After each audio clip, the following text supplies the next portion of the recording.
can probably tell, this is going to be the subject of my video.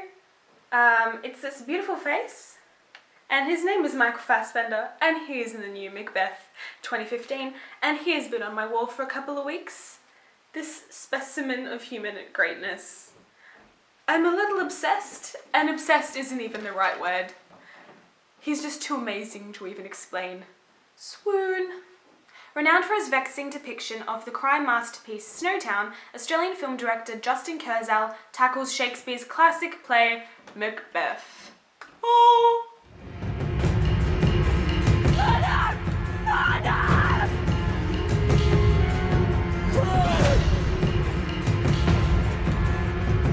How full of scorpions is my mind?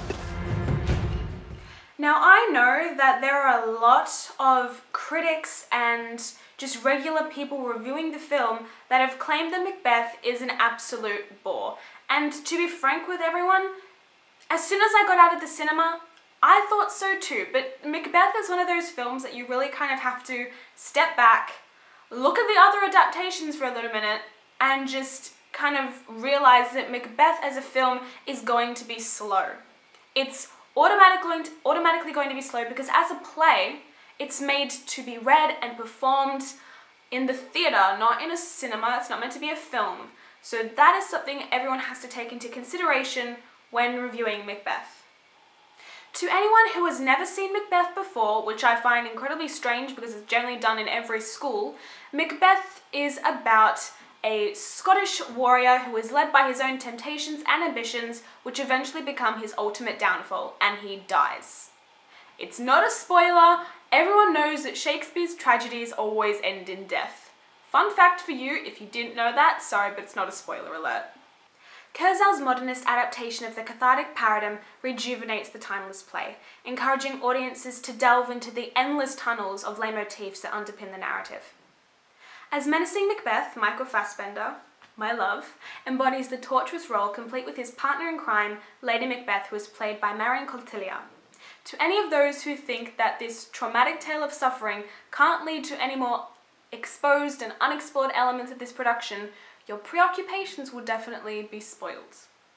No critic can state that Kurzel and his accompanying writers have taken the spineless approach to their interpretation of violence, blood and gore in their rendition of the Scottish play.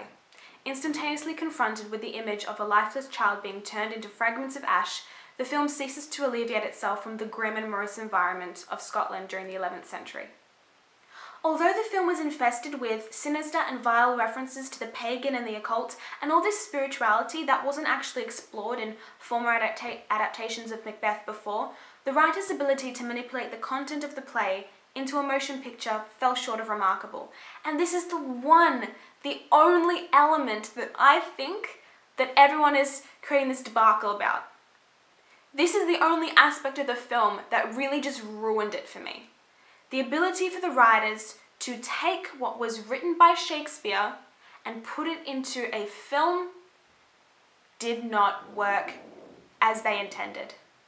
The writers missed their opportunity to capture the essence of Shakespeare's verbal vivacity, which consequently led to plot holes resulting. One point I really have to make is who the hell was that child that was dawdling around with the witches? Where is the iconic toil and trouble line, and where is the bubbling cauldron? Please tell me, because there were scenes from the play that, if translated into the narrative properly or at all, could have solved these plot holes that developed. And I understand that everyone has their own creative license, but when a creative license leads to something really kind of being destroyed, to an extent, it wasn't butchered, it wasn't as bad as other films that I've seen, but it leads the narrative to being messed up and wrong. I know you shouldn't say wrong because it's everyone's interpretation, but it was wrong. And needless to say that anyone who has ardently dedicated themselves to studying and learning Macbeth as a play, which I have in school, mind you, will notice all these contradictions and aspects of the film that don't coincide together and will be disappointed, unfortunately. Rant is over. Done, finished. Don't have to worry about that anymore. We are moving on to aspects of the film that I actually dearly loved, such as the cinematography. Justin Kurzel works alongside Adam Arkapour to illustrate Scotland as this place of visual poetry. Archipelago exposes a barbaric and primitive Scotland, where war and bloodshed are representative of the director's decision to showcase unabashed, broad symbolic references. The visual elements of design within the film are enhanced by stylized hues of red and spittle-flecked skies of blood and ash, in contrast to the hazed horizon of Scotland, all of which accentuate the physical atmosphere of the film. Unlike former adaptations of Shakespeare's iconic play, the costuming and regalia worn by the characters is not glamorized and it is not ornated. Instead, they rather depict this pictorial exemplification of the severe realm that the characters live in. The finery and war-torn battle garments are exactly what people in Scotland would have worn during the 1600s, for people who are wandering out into the field and getting muddy, and people who are participating in war. That's the clothing that they would have worn, not something that is always clean and refined. Now it's my favourite part of the review process, where I get to talk about the actors, and for one reason only, because I get to brag about my main man, Michael Fassbender. Swoon. Fassbender embodies the role of Macbeth with infernal ardour and delves into the crux of the character, where he is able to accentuate Macbeth's fragility and his warped and perverted black and deep desires. He rummages through Macbeth's layers, its multifaceted concept, in order to grasp his own interpretation of what it means to have vaulting ambition. Although Fassbender is criticised for his blunt verbalisation of Shakespeare's classic language and lines, he humanises this beast who is descending into a pit of madness, which I think is pretty extraordinary. Mary Cotillard is excellent in her portrayal of Lady Macbeth, as she brings this vulnerable and taciturn quality to an archetypal lunatic. Although she does deserve to be applauded for her portrayal, unlike Michael Fassbender, Cotillard tends to drift into the background of scenes and her character is generally relegated. She does not capture the historical and iconic nature of the femme fatale that Lady Macbeth is, and she is not someone who I would expect to scream to her religious superior to unsex me here.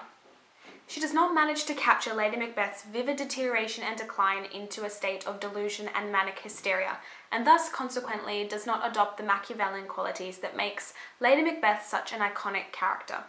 I'm going to be ranking this film a 7 out of 10, for the main reason that the cinematography was creative and insightful, the soundtrack was ominous and Celtic and captured the gritty and harsh environment of the entirety of the film, and the acting was brilliant and supersedes my expectations, but the entire film was very slow-paced, there were numerous plot holes, and the writers really missed the opportunity with the narrative.